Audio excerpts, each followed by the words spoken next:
Good morning, everyone. The 9010th meeting of the Security Council is called to order.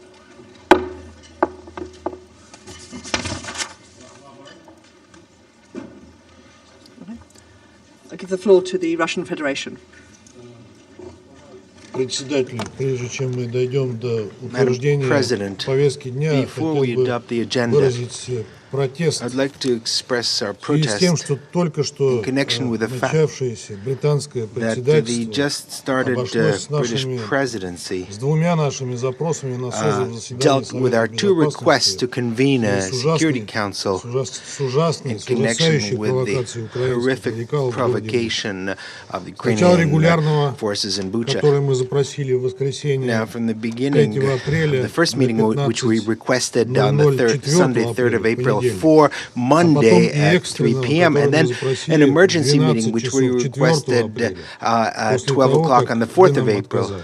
after Мы you сочли refused our first возможным request. пойти на We вопиющее considered Вы that it сочли was, возможным you пойти на considered that it вопиющее was нарушение правил процедуры possible Совета и to проигнорировать наш запрос. blatantly И во второй раз, violate the rules of the вынеся Council авторитарное, and ни с кем не for the согласованное second решение о time том, что эту тему issue a лучше decision that было бы wasn't обсудить coordinated сегодня. with anyone, that it Это would be better to discuss возмутительная this topic ситуация, today. This изложена в моем is вчерашнем an письме на ваше outrageous имя, situation которое я распространяю в качестве set out in официального my документа Совета. letter to you yesterday as an Я бы хотел official спросить document of вас, the на Council. каком I would like to основании ask you, on what вы позволяете basis себе действовать столь do неслыханным you образом, feel that you презрев can любые act in нормы и such an правила? outrageous way in Разве вы не contravention of знаете, all что в случае existing вашего norms and rules? несогласия с Don't you нашим know предложением that in case you вам don't agree следовало with our созвать proposal, you заседание should have и convened a вынести meeting вопрос о and put целесообразности forward проведения the процедурного issue голосования? of the advisability Тем of более, holding что a у вас meeting должен or a был vote, быть перед глазами especially пример нашего since you should have председательства, когда мы had ни before разу you не the example of отказали our ни в presidency, where проведении we didn't refuse a single ни в time проведении to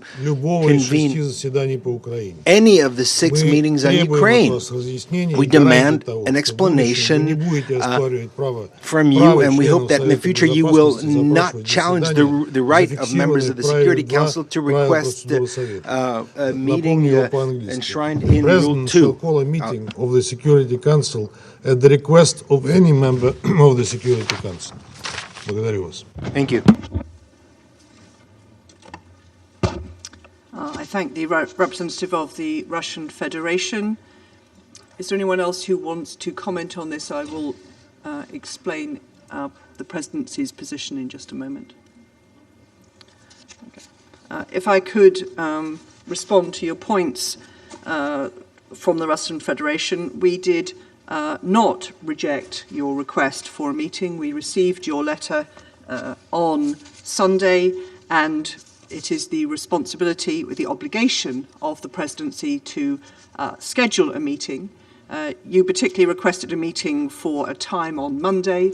Our proposal as presidency was to schedule the meeting either alongside the meeting today, so well within the 48-hour limit, which is the convention of the Security Council, or to hold the meetings sequentially, one after the other. And I understand that the Russian Federation turned down both proposals, but I wish to be clear that we did not reject the request for a meeting.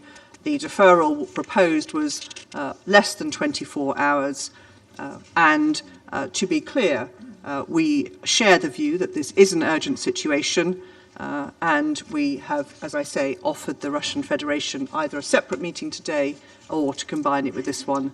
And so, as far as the presidency is concerned, we did everything in line with the provisional rules of procedure and with precedent. We have received no other complaints from council members on the subject. I give the floor to the Russian Federation. Благодарю вас. Thank you. У нас есть доказательства, We have evidence, фактические доказательства того, что это factual было evidence, не менее чем за 24 that часа до this was заседания, no которое мы less просили than провести. 24 hours before the meeting that we requested. Это все зафиксировано документально. This is confirmed in documents. If anyone is interested, we can provide proof. But I want to express the hope that what you said today means that you will not in the future refuse member states of the Security Council to hold the meetings when they request for it. Thank you. I thank the representative of the Russian Federation. The presidency will not refuse to host meetings in the future, and I hope that that now closes that point, and we can proceed with the adoption of the agenda.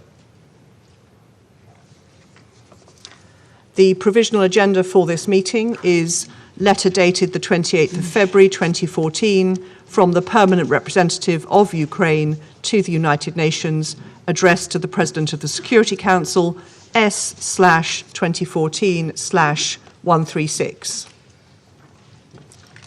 The agenda is adopted. I should like to start by taking the opportunity to pay tribute on behalf of this Council to Her Excellency Lana Naseba, the permanent representative of the United Arab Emirates, for your service as the President of the Council for the month of March. I'm sure I speak for all of us in expressing our deep appreciation to Ambassador Naseba and her team for the skillful conduct of the Council's business last month. Thank you very much indeed to your team. In accordance with Rule 37 of the Council's Provisional Rules of Procedure, I invite the representative of Ukraine to participate in this meeting. It is so decided.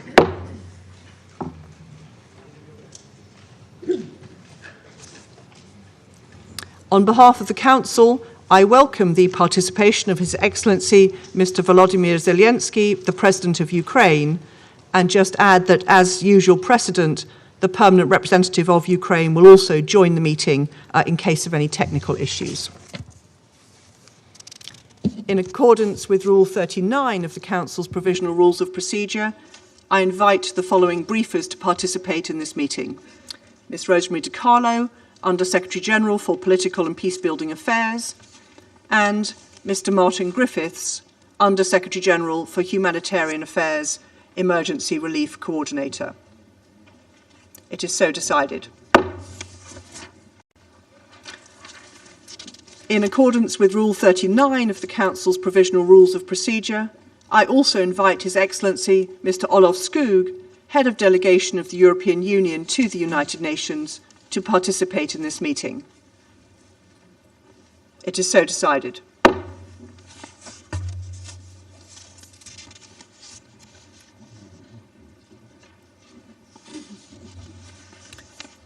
The Security Council will now begin its consideration of item 2 of the agenda. I wish to warmly welcome His Excellency the Secretary General, His Excellency Mr. Antonio Guterres, and I give him the floor. Madam President, Excellencies, the war in Ukraine is one of the greatest challenges ever to the international order and the global peace architecture founded on the United Nations Charter, because of its nature, intensity, and consequences. We are dealing with the full-fledged invasion on several fronts of one member state of the United Nations, Ukraine, by another, the Russian Federation, a permanent member of the Security Council, in violation of the United Nations Charter, and with several aims, including redrawing the internationally recognized borders between the two countries. The war has led to senseless loss of life, massive devastation in urban centers, and the destruction of civilian infrastructure. I will never forget the horrifying images of civilians killed in Bucha, and I immediately called for an independent investigation to guarantee effective accountability. And I'm also deeply shocked by the personal testimony of rapes and sexual violence that now are emerging. The High Commissioner for Human Rights has spoken of possible war crimes, grave breaches of international humanitarian law, and serious violations of international human rights law. And the Russian offensive has also led to the displacement of more than 10 million people in just 1 month, the fastest forced population movement since the Second World War. Far beyond Ukraine's borders, the war has led to massive increases in prices of food, energy and fertilizers, because Russia and Ukraine are linchpins of these markets. It has disrupted supply chains and increased the cost of transportation, putting even more pressure on the developing world. Many developing countries are already on the verge of debt collapse due to the impact of the COVID-19 pandemic and the lack of adequate liquidity and debt relief, stemming ultimately from the unfair nature of our global economic and financial system. For all these reasons, it is more urgent by the day to silence the guns. That is why I asked the Emergency Relief Coordinator, Martin Griffiths, to travel to Russia and Ukraine to press for an urgent humanitarian ceasefire. And the Secretary-General Griffiths will update you on the humanitarian situation and the results of his contacts so far. And the Secretary-General Di Carlo will also brief you on the political and human rights dimensions. But as Secretary-General of the United Nations, it is my duty to call the attention of the Council to the serious damage being done to the global economy and particularly to vulnerable people and developing countries. Madam President, our analysis indicates that 74 developing countries with a total population of 1.2 billion people are particularly vulnerable to spiking food, energy and fertilizer costs. Debt obligations take up some 16% of developing countries' export earnings, and in small island developing states, the figure is 34% and rising because of increased interest rates and the need to pay for expensive imports. In the past months alone, wheat prices have increased by 22%, maize by 21%, and barley by 31%. Brent oil prices on the 1st of April were more than 60% higher than at the same time last year. A series of events have led to that, not only the present situation. Natural gas and fertilizer prices more than double over the same period. We are already seeing some countries move from vulnerability into crisis and signs of serious social unrest. The flames of conflict are fueled by inequality, deprivation, and underfunding. With all the warning signals flashing red, we have a duty to act. Madam President, the Global Crisis Response Group on Food, Energy and Finance that I set up last month has formulated some initial recommendations for the consideration of Member States, international financial institutions and others. On food, we are urging all countries to keep markets open, resist unjustified and unnecessary export restrictions, and make reserves available to countries at risk of hunger and famine. This is not the time for protectionism. Humanitarian appeals must be fully funded. People caught up in crisis around the world cannot pay the price for this war. On energy, the use of strategic stockpiles and additional reserves could help ease this energy crisis in the short term. But the only medium and long-term solution is to accelerate the deployment of renewable energy, which is not impacted by market fluctuations. These will allow the progressive phase-out of coal and other fossil fuels, and renewables are already cheaper in most of the cases. And on finance, international financial institutions must go into emergency mode. We need urgent action by the G20 and international financial institutions to increase liquidity and fiscal space so that governments can provide safety nets for the poorest and most vulnerable.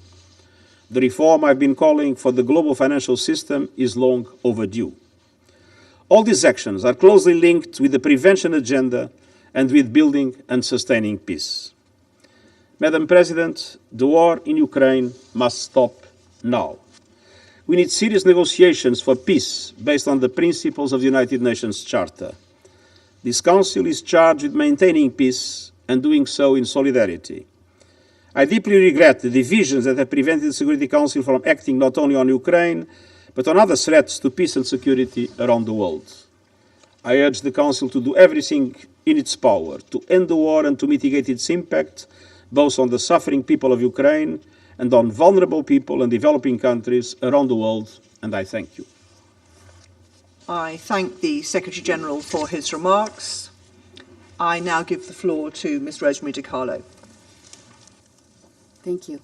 Madam President, since I last briefed this Council on 17 March, the security situation in Ukraine has seriously deteriorated. The number of Ukrainian civilians killed has more than doubled. Ukrainian cities continue to be mercilessly pounded, often indiscriminately, by heavy artillery and aerial bombardments. And hundreds of thousands of people, including children, the elderly, and the disabled, remain trapped in encircled areas under nightmarish conditions. The devastation wrought on Mariupol and other Ukrainian cities is one of the shameful hallmarks of this senseless war. The horror deepened this past weekend as shocking images emerged of dead civilians, some with hands bound, lying in the streets of Bucha, the town near Kiev formerly held by Russian forces. Many bodies were also found in a mass grave in the same locality. Reports by non-governmental organizations and media also allege summary executions of civilians, rape and looting in Chernihiv, Kharkiv, and Kiev regions. Madam President, away from the fighting, diplomatic efforts to end this war, including direct talks between Ukrainian and Russian representatives, have continued. We commend the government of Turkey for hosting these discussions, as well as the efforts of many others engaging with Russia and Ukraine to help bring about peace. We welcome the willingness of the sides to continue engaging to reach a mutual understanding. This requires good faith and earnest efforts, and progress in the negotiations should be translated quickly into action on the ground. While there has been a reported reduction of Russian troops in attacks around Kiev and Chernihiv, such moves should not be merely tactical, repositioning forces for renewed attacks on Ukrainian cities and towns elsewhere. The General Assembly has twice called for Russian forces to withdraw entirely from Ukrainian territory and cease all military operations. We also take note of the reported withdrawal of Russian forces from around the Chernobyl nuclear site. The International Atomic Energy Agency reports that this development will hopefully allow it to conduct an assistance and support mission to provide technical advice and to deliver equipment where necessary as soon as possible. All nuclear sites in Ukraine must be fully protected and secured. Military operations in or around these locations must be avoided. Madam President, the numbers tell a tragic, if yet incomplete, story. According to the Office of the High Commissioner for Human Rights, at least 1,480 civilians have been killed and at least 2,195 injured between 24 February and 4 April 2022. OHCHR believes that the actual figures are considerably higher. We are gravely concerned by the persistent use of explosive weapons with the wide impact area in or near populated areas. Such weapons are causing most civilian casualties, as well as massive destruction of civilian infrastructure, including residential buildings, hospitals, schools, water stations, and electricity systems. OHCHR has received credible allegations that Russian forces have used cluster munitions in populated areas at least 24 times. Allegations that Ukrainian forces have used such weapons are also being investigated. As noted by the High Commissioner, indiscriminate attacks are prohibited under international humanitarian law and may amount to war crimes. The massive destruction of civilian objects and the high number of civilian casualties strongly indicate that the fundamental principles of distinction, proportionality, and precaution have not been sufficiently adhered to. In besieged cities, a significant increase in mortality rates among civilians can also be attributed to the disruption of medical care and basic services. People with disabilities and the elderly are particularly vulnerable. As of 4 April 2022, the World Health Organization has reported a total of 85 attacks on healthcare facilities, resulting in at least 72 fatalities and 43 injuries. Madam President, we are seriously concerned about reports of cases of arbitrary arrests and enforced disappearances of persons who have been vocal against the Russian invasion. As of 30 March, OHCHR has documented the arbitrary detention and possible enforced disappearance of 22 journalists and civil society members in Kiev, Kherson, Luhansk, and Zaporizhia regions. 24 local officials have also been detained in regions under Russian control, 13 of whom have been subsequently released. We call for the immediate release of all individuals who have been arbitrarily detained, including journalists, local officials, civil society activists, and others. Also, as of 30 March, OHCHR has recorded 7 journalists and media workers killed since hostilities began. Another 15 have come under armed attack, 9 of whom were injured. Allegations of conflict-related sexual violence perpetrated by Russian forces have also emerged. These include gang rape and rapes in front of children. There are also claims of sexual violence by Ukrainian forces and civil defense militias. The UN Human Rights Monitoring Mission in Ukraine continues to seek to verify all these allegations. We're also concerned about disturbing videos depicting abuse of prisoners of war on both sides. All prisoners of war must be treated with dignity and full respect for their rights in accordance with international humanitarian law. Madam President, the many credible allegations of serious violations of international humanitarian law and international human rights law from areas recently retaken from Russian forces must not go unanswered. We support efforts to examine these allegations and to gather evidence. Ensuring accountability and justice for acts committed during the war will not be easy, but it is essential. Madam President, we are heartened by the generosity of neighboring countries who have accepted millions of refugees and the solidarity of the Ukrainian people who are hosting their displaced compatriots.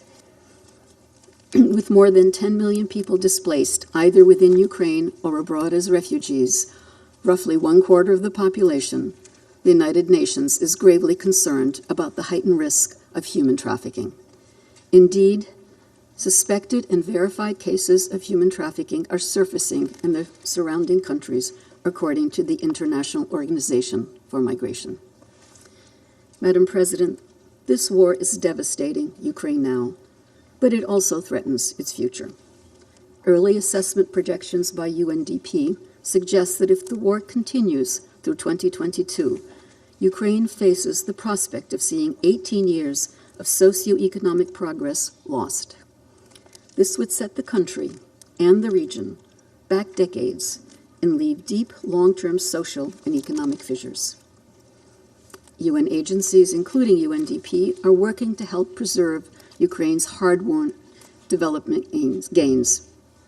This involves supporting the government to sustain essential government structures and basic services, including emergency measures to sustain livelihoods, such as cash-based assistance. Madam President, the war in Ukraine has damaged Europe's security architecture. Its economic repercussions are already evident far from the battlefield. The longer the war continues, the greater the risk that it will further weaken the global institutions and mechanisms dedicated to preserve peace and security. The war was started by choice. There is no inevitability to it or to the suffering it is causing. The United Nations is ready to do everything within its means to help bring an end to it. Thank you, Madam President. I thank Mr. Carlo for her briefing. And I now give the floor to Mr. Martin Griffiths. Thank you, Madam President. As you've just heard from the Secretary General and Under Secretary General De Carlo, Ukrainian civilians are paying far too high a price for this war. I want to speak briefly about humanitarian needs and what we're doing to meet them before I then refer to my recent travels. In the last 6 weeks, as we have heard, at least 1,430 people have been killed, among them over 121 children. And we know this is very likely a serious underestimate. Homes and civilian infrastructure, bridges, hospitals, schools have been damaged and destroyed. And in fact, the current figures on displacement tell us that more than 11.3 million people have now been forced to flee their homes, and of that, 4.2 million are now refugees in those generous neighboring countries that Rosemary has just been referring to. So in total, more than a quarter of the population of Ukraine has fled in this extraordinary short time. And unfortunately, we can imagine that these figures will continue to rise until we can find a pause and some peace. Madam President, the ground and air offensives and counteroffensives are making life nearly impossible for many civilians in Ukraine. Families, the elderly, women and children have been trapped by fighting already for too long.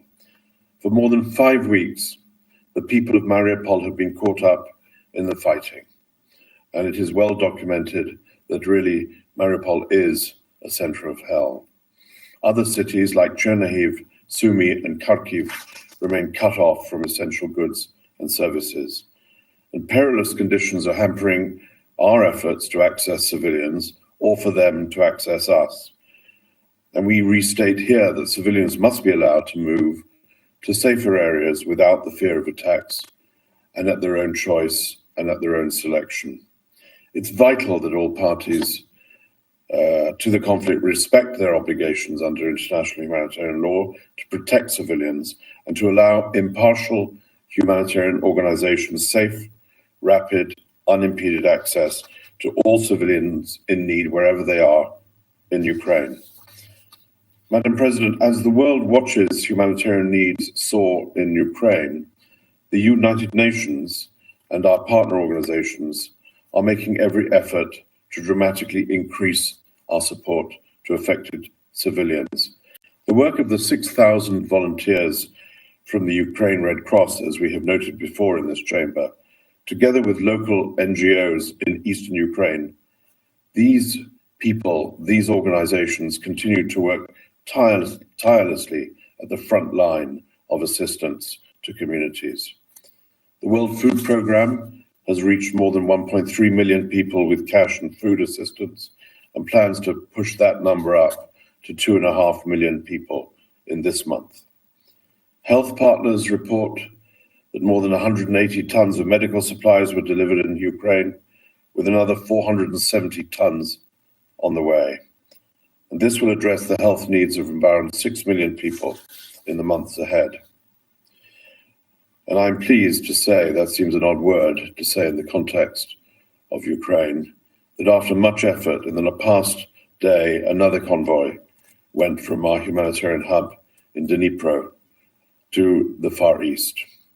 Today, food, winter clothing, non-food items, medicine, hygiene kits were offloaded to the Ukraine Red Cross and will reach the hands of those most in need. Indeed, following notification to both parties, a formal process that we and also the International Red Cross are engaged in, 4 convoys in total from the UN have provided critical support to people in some of the cities encircled by war and affected by ongoing fighting. Several more are planned. So these are initial steps, but it gives us a basis to now expand and taking our efforts up to scale and expanding much more than 1 convoy a day. As the Secretary General and the Undersecretary General has already said, I want to also join them in expressing my concern over the growing number of reports we receive of human trafficking, sexual violence, exploitation, and abuse in Ukraine and in the region. And as ever, such horrific incidents as we're seeing, they overwhelmingly impact displaced women and children more than others. We're bolstering protection and gender-based violence services through agencies to provide specialized care for survivors and through the wealth of civil society organizations in Ukraine. These services are designed, carried out directly in collaboration with and through Ukrainian civil society, including, very particularly, women-led organizations.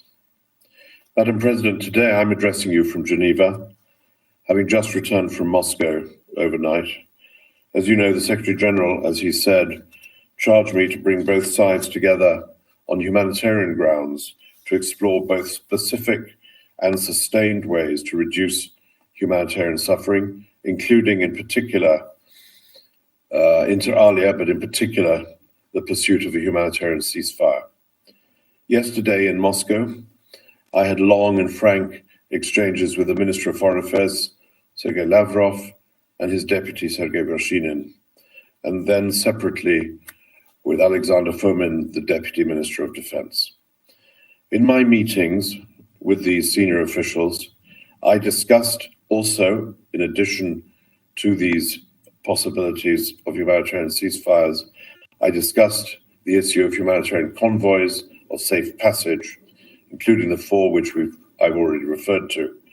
I outlined possibilities for building further on that cooperation, sharing specific suggestions for mutually agreed upon military freezes to allow for evacuation of civilians and for the safe passage of life-saving aid, in effect for humanitarian pauses in different parts of Ukraine to save lives and bring back a modicum of safety for those living in those places. My counterparts in Moscow received these suggestions, assured me of their intent to carefully study those ideas, which I left with them. And we agreed to remain in close contact. And I came away from these meetings believing that we have a very long road ahead of us, but it must be traveled. And Madam President, we will travel it. Tomorrow I plan to travel to Ukraine to have discussions with senior authorities from the Ukrainian government in Kyiv on Thursday on these same issues and others that they will no doubt present to me, and also to see firsthand with our crisis coordinator, Amin Awad, the humanitarian response. Madam President, thanks to generous donor contributions, many from governments in this chamber, the humanitarian response since February has indeed been scaled up, allowing us to meet the needs of 1.5 million people. We will need sustained financial support for needs in Ukraine. And like the Secretary General, I want to stress, as he has done consistently, that funding must not be diverted from other crises. And Madam President,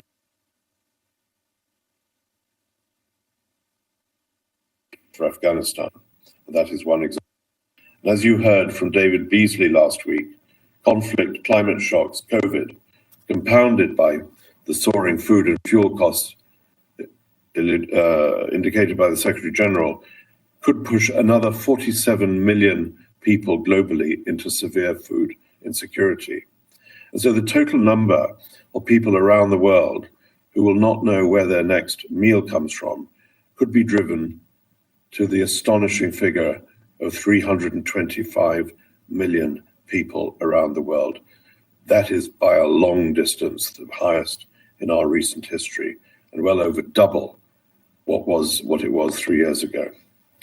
So, Madam President, I close, of course, like others, by reminding the Council of what the Council already knows well. The world cannot afford this war, and neither can the people of Ukraine. And like others, I call on all Council members and member states with influence to support all efforts from whatever part they come from in the pursuit of peace and the alleviation of humanitarian suffering, for the sake of the people of Ukraine, for the sake of those around the world who cannot afford to bear the additional burden this war imposes on them and all of us. We must, as the Secretary General said, silence the guns. Thank you, Madam President. I thank Mr. Griffiths for his briefing. I now give the floor to His Excellency Mr. Volodymyr Zelensky, the President of Ukraine. You have the floor, sir. Thank you very much, dear Madam Chairman, Dear Mr. Secretary General, distinguished members of the Security Council and other members of this meeting, thank you very much for this opportunity. I'm sure that all the representatives of the United Nations member states will hear me today. Yesterday, I returned from our city of Bucha, recently liberated from Russian troops, not far from Kiev. So there is not a single crime that they would not commit there. The Russian military searched for and purposefully killed anyone who served our country. They shot and killed women outside their houses when they just tried to call someone who is alive. They killed entire families, adults and children, and they tried to burn the bodies. I am addressing you on behalf of the people who honor the memory of the deceased every single day, in the memory of the civilians who died, who were shot and killed in the back of their head after being tortured. Some of them were shot on the streets, others were thrown into the wells, so they died there in suffering. They were killed in their apartments, houses, blowing up grenades. The civilians were crushed by tanks while sitting in their cars in the middle of the road, just for their pleasure. They cut off limbs, cut their throats, slashed their throats. Women were raped and killed in front of their children. Their tongues were pulled out only because the aggressor did not hear what they wanted to hear from them. So this is no different from other terrorists such as Daesh, who occupied some territories. And here it is done by a member of the United Nations Security Council, destroying internal unity, borders, countries, and taking the right of more than a dozen countries who are self-determined and independent. They pursue a consistent policy of destroying ethnic and religious diversity. They inflame wars and deliberately lead them in such a way that to kill as many regular civilians and cities, to leave the country where they deploy their troops in ruins and filled with mass graves. You all see that. And they support hatred at the level of the state and seek to export it to other countries through their system of propaganda and political corruption. They provoke a global food crisis that could lead to famine in Africa, Asia, and other countries, and will surely end in large-scale political chaos in many countries, and destroying their domestic security. So where is the security that the Security Council needs to guarantee? It's not there, although there is a Security Council. So where is the peace? Where are those guarantees that the United Nations needs to guarantee? It is obvious that the key institution of the world, which must ensure the coercion of any aggressor to peace, simply cannot work effectively. Now the world can see that what Russian military did in Bucha while keeping the city under their occupation, but the world has yet to see what they have done in other occupied cities and regions of our country. Geography might be different or various, but cruelty is the same, crimes are the same, and accountability must be inevitable. Ladies and gentlemen, I would like to remind you of Article 1, Chapter 1 of the UN Charter. What is the purpose of our organization? Its purpose is to maintain peace and make sure that peace is adhered to. And now the UN Charter is violated literally, starting with the Article 1.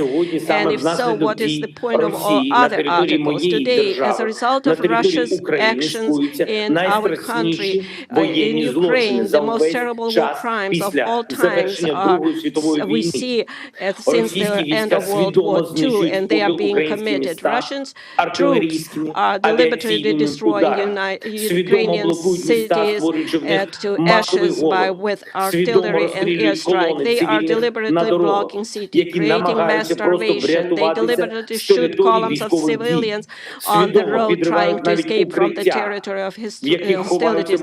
They even deliberately blow up shelters where civilians hide from airstrikes. They are deliberately creating conditions in the temporarily occupied territories so that as many civilians as possible are killed there. The massacre in our city of Bucha is only one, unfortunately, only one of many examples of what the occupiers have been doing on our land for the past 41 days. And there are many more cities, similar places where the world has yet to learn the full truth. Mariupol, Kharkiv, Chernobyl, Tyrka, Borodyanka, and dozens other Ukrainian communities. Each of them is similar to Bucha. I know, and you know perfectly well what the representatives of Russia will say in response to the accusations of these crimes. They have said that many times. The most significant was after the shooting down of the Malaysian Boeing over Donbass by Russian forces with Russian weapons, or during the war in Syria. They will blame everyone just to justify their own actions. They will say that there are various versions, different versions, and it is impossible to establish which one of those versions is true. They will even say that the bodies were of those kills were allegedly thrown away, and all videos are staged. But it is 2022 now.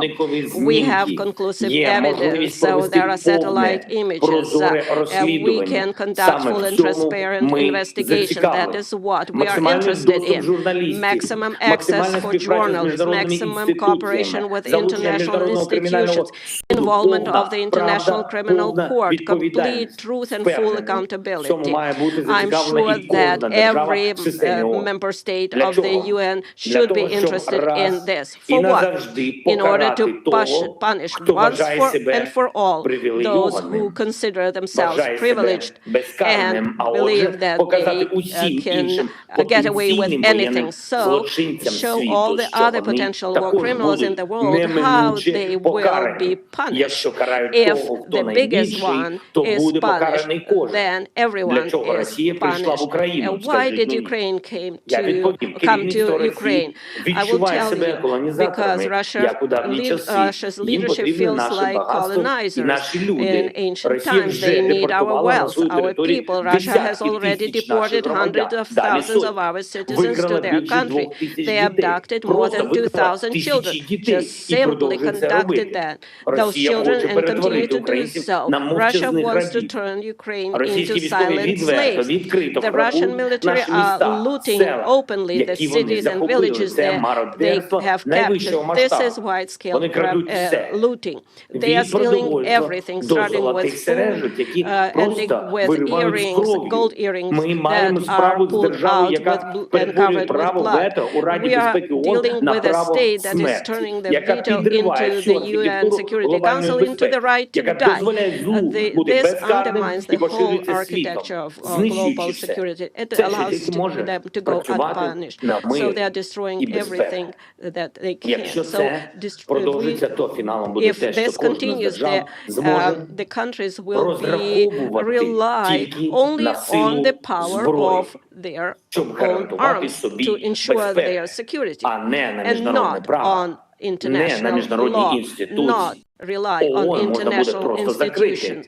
The United Nations can be simply closed. Ladies and gentlemen, are you ready to close the UN? Do you think that the time of international law is gone? If your answer is no, then you need to act immediately. The UN Charter must be restored immediately. The UN system must be reformed immediately so that the veto is not the right to die, that there is a fair representation in the Security Council of all regions of the world. The aggressor must be brought to peace immediately. Determination is needed. The massacre from Syria to Somalia, from Afghanistan to Yemen and Libya, that should have been stopped a long time ago, to tell you the truth.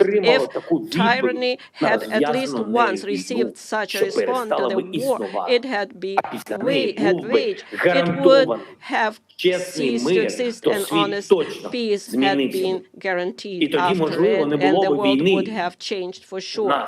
And then perhaps there would not be war in my country against our people, against Ukrainian people, against our citizens, but the world watched and did not want to see either the occupation of Crimea or the war against Georgia or taking the entire Transnistria from Moldova, and how Russia was preparing the basis for other conflicts and wars near their borders.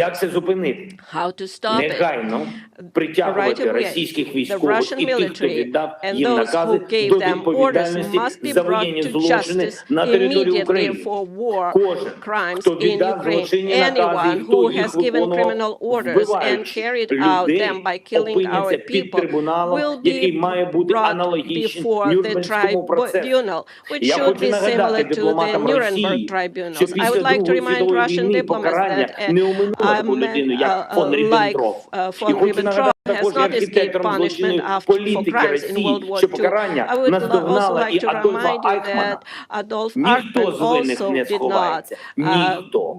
did not go unpunished. Nobody of them escaped the punishment. But the main thing is today it's time to transform the system, the United Nations. So therefore, I propose to convene a global conference, and we can do it here in peaceful Kyiv, in order to determine how we are going to reform the world security system, how we will rely, how do we establish guarantee of recognition of borders and integrity of states and countries, how we will assert the rule of international law. It is now clear that the goals set in San Francisco in 1945 for the creation of a global security international organization have not been achieved, and it is impossible to achieve them without reforms. Therefore, we must do everything in our power to pass on to the next generation an effective UN with the ability to respond preventively to security challenges and thus guarantee peace, prevent aggression, and force aggressors to peace, have the determination and ability to punish if the principles of peace are violated. There can be no more exceptions or privileges. Everybody must be equal. All participants of international relations, regardless of economic strength, geographical area, and individual ambitions. The power of peace must become dominant. The power of justice and the security power, as humanity has always dreamed of it. Ukraine is ready to provide a platform for one of the main offices of the updated security system, similar to the Geneva office that deals with human rights, and Nairobi office that deals with environmental protection, and in Kyiv we can have U24 office that can specialize in preventive measures to maintain peace. I would like to remind you of our peaceful mission in Afghanistan, when we Ukrainians evacuated from that country more than 1,000 people from at our own extent. It was a very difficult phase, and Ukraine came to their help. We took in people of different nationalities, ethnic groups, different faiths, Afghan citizens of European countries, US, Canada, We did not look who needed help.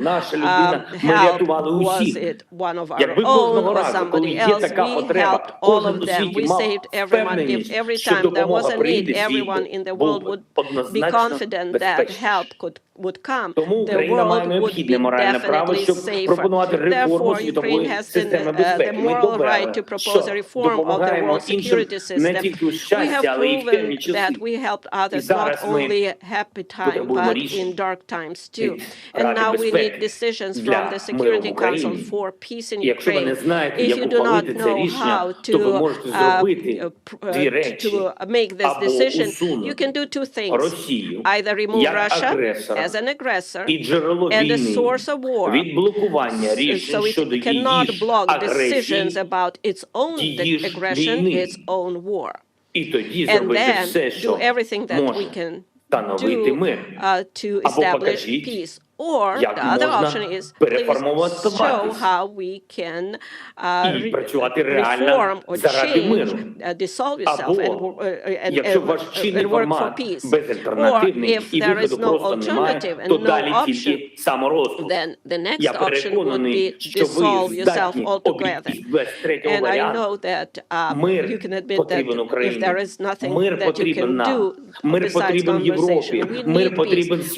Ukraine needs peace, Europe needs peace, and the world needs peace. And finally, I would kindly ask you very much to watch this short video. Please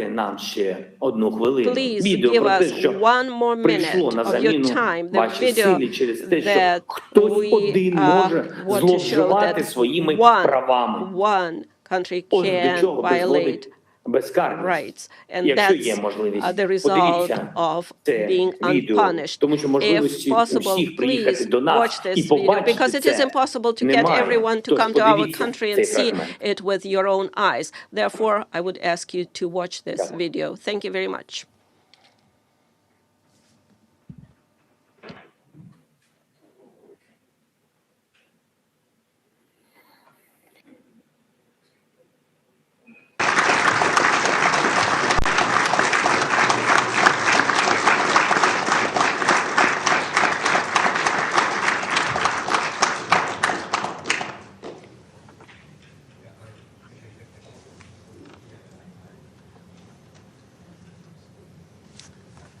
The video.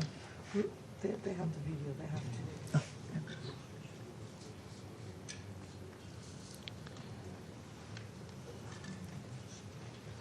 I'm not sure. The video, is it just coming?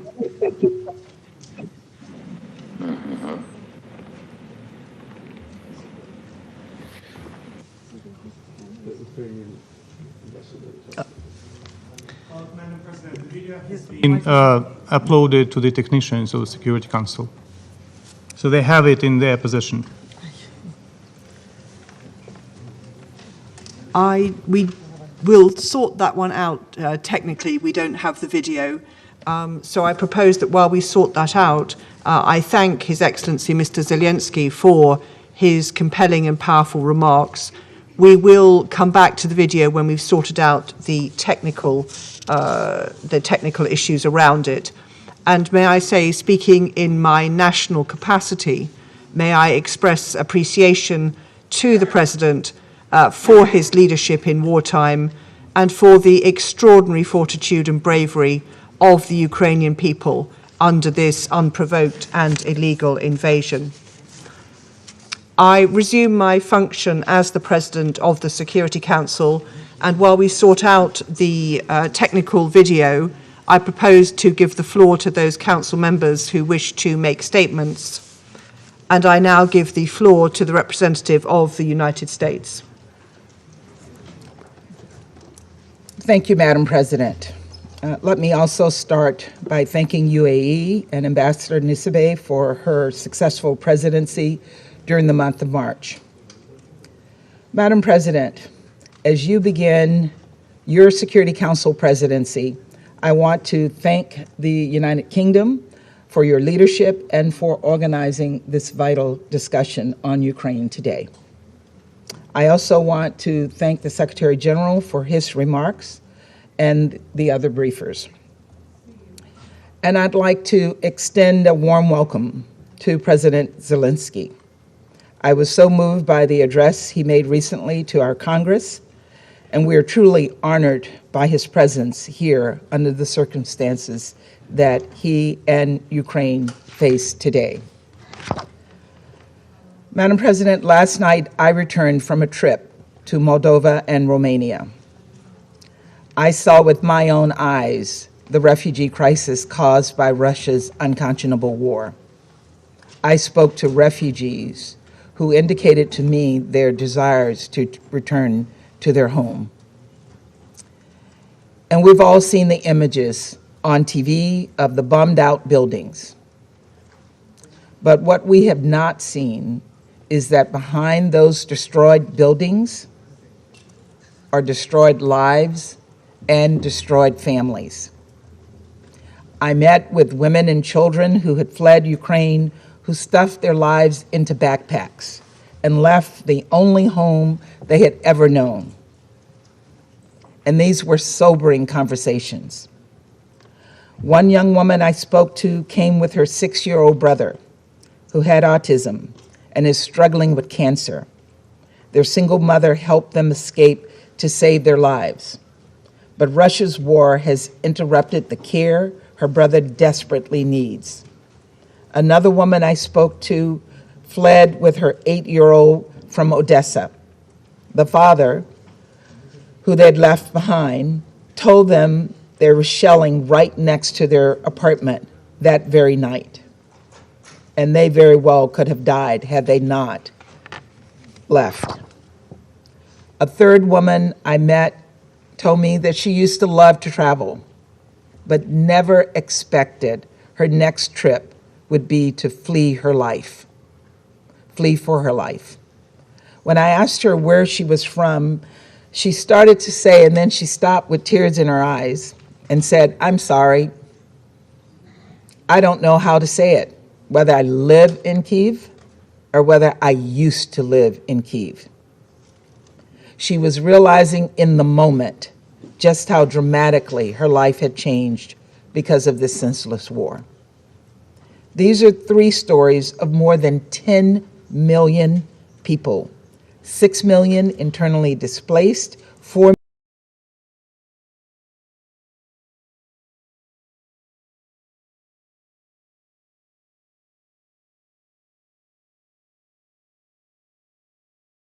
Slovakia, Hungary, and others across the region and the world to welcome and support all those leaving Ukraine in search of safety. Ukraine's neighbors are bearing the brunt of Europe's most significant refugee crisis since World War II.